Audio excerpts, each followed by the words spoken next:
this is Grace and welcome to my channel. Excuse me. And then welcome to the product share for my latest 10 handmade cards, 1 homemade kit.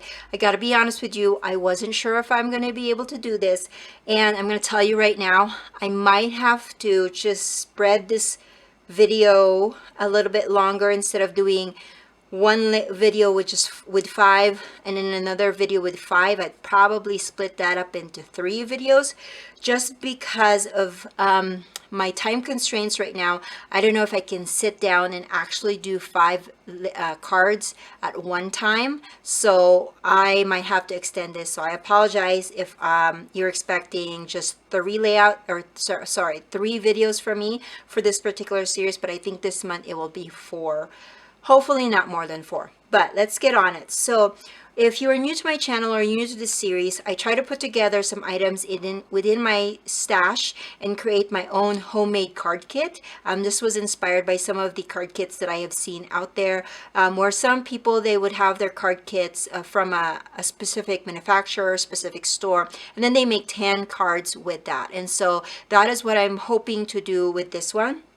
I always start with an inspiration, and so my inspiration really is, I'm always kind of thinking ahead, and I know that the next occasion that I will need a bunch of cards for would be Christmas. And so I actually made a 10 handmade cards Christmas series or Christmas edition in the middle of the year or something. I can't quite remember, but I will make sure to link that in the description box below if you have not checked that out.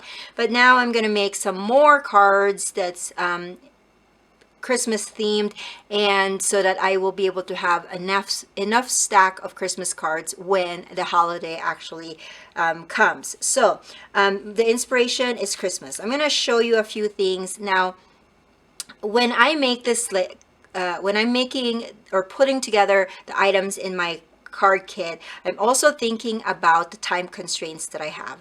And I'm sure I'm not the only one that sometimes find yourself wanting to craft but not have enough time to actually get going with it. So in my mind right now, in the season of my life, I am actually I picked specifically the items that I don't want to say like pre-made, but would make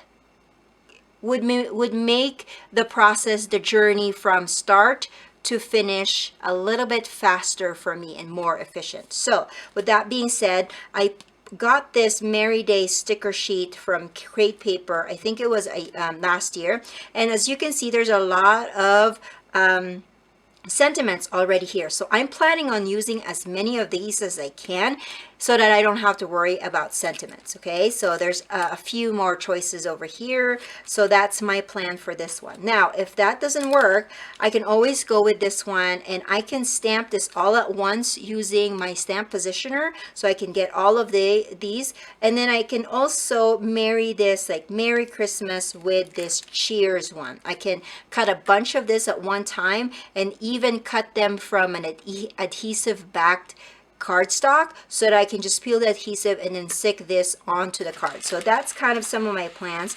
Now, I don't know if I'm going to get into stamping with this particular kit, or I'm going to get into a lot of stamping rather, but if I'm going to go with stamping, I'm going to go with the big ones so that I don't have to fuss with little items. So I'm thinking I can stamp these, I can even heat emboss them. The only thing is that I do not have a matching die set for this, so I have to freehand cut, fuzzy cut all of these items, but we will see. That's the plan. I do have this. I've always wanted to do kind of that like nativity type of, it's not really nativity because I don't have the image of Christ and Mary and all that, but I like the idea of like a quiet village right before Christmas. So I'm thinking I'm going to do some kind of background image card with this.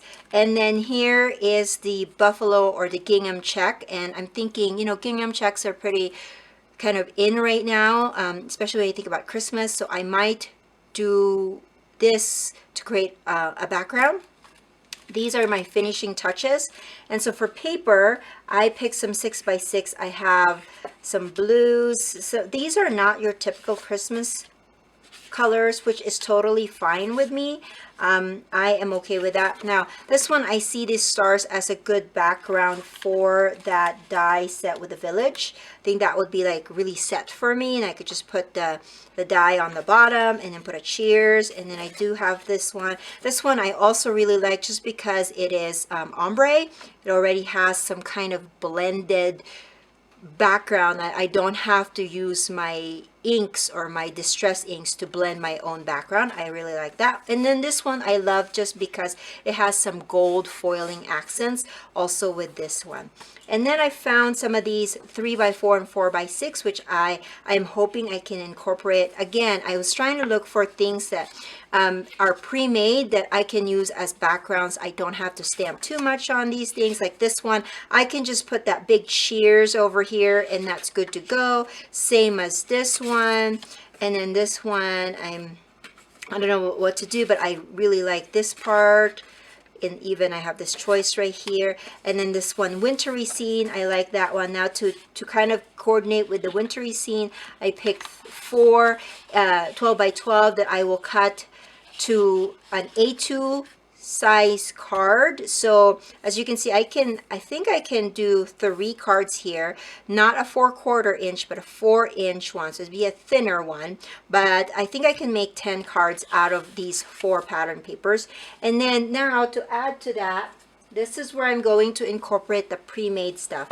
I have this die cut book. If you've not seen how I organize my die cuts, I'm going to make sure to link that in the description box below, because I do have kind of a flip through of this book in a separate video. But as you can see, I have a ton of die cuts here that I can use as my accents, as you know, sentiments, things like that. So that's kind of my plan, is I'm going to go through the pre-made stuff that I already have on hand that will hopefully get me to be faster with the process. Now, I don't want to take too fast with my process because I do want to enjoy it, because this is my hobby, this is my passion, is to play with papers. But I also know that I have limited time now, because this is the season of my life where I am working full-time.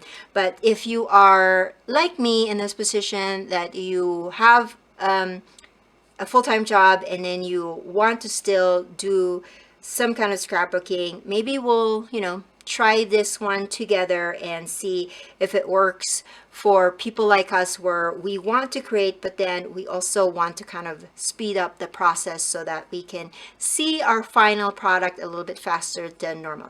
So anyways, if you are not subscribed yet, make sure that you hit that subscribe button. And also, if you have any questions, leave it in the comment section below. And the next video will be some cards, don't know how many, but some cards using these products right here. Thank you so much for watching, and I will catch you guys in another video. Bye.